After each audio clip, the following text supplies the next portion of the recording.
एक बहुत सुंदर लाचारी गीत सुनाने जा रही हूँ। जब राम जी बन जाते हैं उसी पर हमारा ये लाचारी गीत दर्शाया गया है। अगर आप लोग को अच्छा लगे तो हमारे वीडियो को लाइक करें, शेयर करें और कमेंट में बताएं कि आप लोग को कैसा लगा हमारा ये लाचारी गीत। ना जाने कवाने करनवा राम जाल बनवा, ना जाने कवाने करनवा राम जाल बनवा, के करा के राज मांगे, के करा के बनवा हो, के करा के राज मांगे, के करा के बनवा हो, के ही मांगेला बरदनवा राम जाल बनवा, के ही मांगेला बरदनवा राम जाल बनवा, ना जाने कवाने करनवा राम जाल बनवा, ना जाने कवाने करनवा राम जाल बनवा। भरत जी के राज मांगे, राम जी के बनवा हो, भरत जी के राज मांगे, राम जी के बनवा हो, के कई जे मांगे बरदनवा राम जाल बनवा, के कई जे मांगे बरदनवा राम जाल बनवा, ना जाने कवाने करनवा राम जाल बनवा, ना जाने कवाने करनवा राम जाल बनवा, के करा माराना भइले, के करा हराना भइले,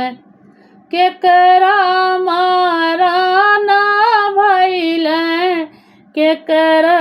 हराना भइले, के करा जे लागे सकती बड़वा राम जाल बनवा,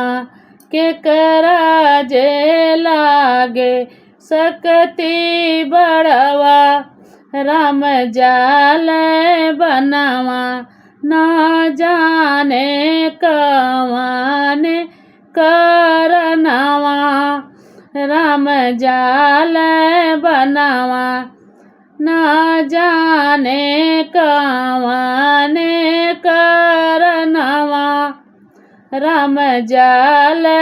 बनवा। दशरथ महाराना भइले, सीता हराना भइले, दशरथ महाराना भइले, सीता हराना भइले, लक्ष्मण के लागे सकती बड़वा राम जाल बनवा, लक्ष्मण के लागे सकती बड़वा राम जाल बनवा, ना जाने कवाने करनवा राम जाल बनवा, ना जाने कवाने करनवा राम जाल बनवा। राम जी आगे पिछवा से लक्ष्मण चले, राम जी आगे चले, लक्ष्मण जी पीछे चले, बिचवा में सीता दुलारी, राम जाले बनवा, बिचवा में सीता दुलारी, राम जाले बनवा, ना जाने कवने करनवा, राम जाले बनवा, ना जाने कवने करनवा, राम जाले बनवा, केवट नाइयाना लवे ही पार हो, केवट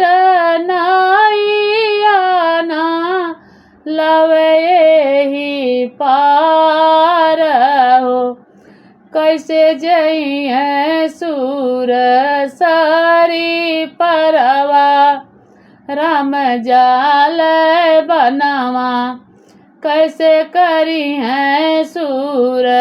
सरी परवा, राम जाले बनवा, ना जाने कवने करनवा, राम जाले बनवा, ना जाने कवने करनवा, राम जाले बनवा, चरण कठौता में केवट जल लइले हो, चरण कठौता में केवट जल लइले हो, पहले करब चरण के दुलनवा, राम जाले बनवा, पहले करब चरण के दुलनवा, राम जाले बनवा, ना जाने कवने करनवा, राम जाले बनवा, ना जाने कवने करनवा, राम जाले बनवा, पहिले हम चरण धोइबे, फिर हम नैया पर बैठइबे, पहिले हम चरण धोइबे, फिर हम नैया पे बैठइबे, तरी गइल केवट बलवा नवा, राम जाले बनवा, तरी गइल केवट बलवा नवा, राम जाले बनवा, ना जाने कवने करनवा, राम जाले बनवा, ना जाने कवने करनवा, राम जाले बनवा। अगर हमारा ये लाचारी गीत आप लोग को अच्छा लगे तो हमारे वीडियो को लाइक करें, शेयर करें और कमेंट में बताएं कि आप लोग को कैसा लगा हमारा ये लाचारी का गीत।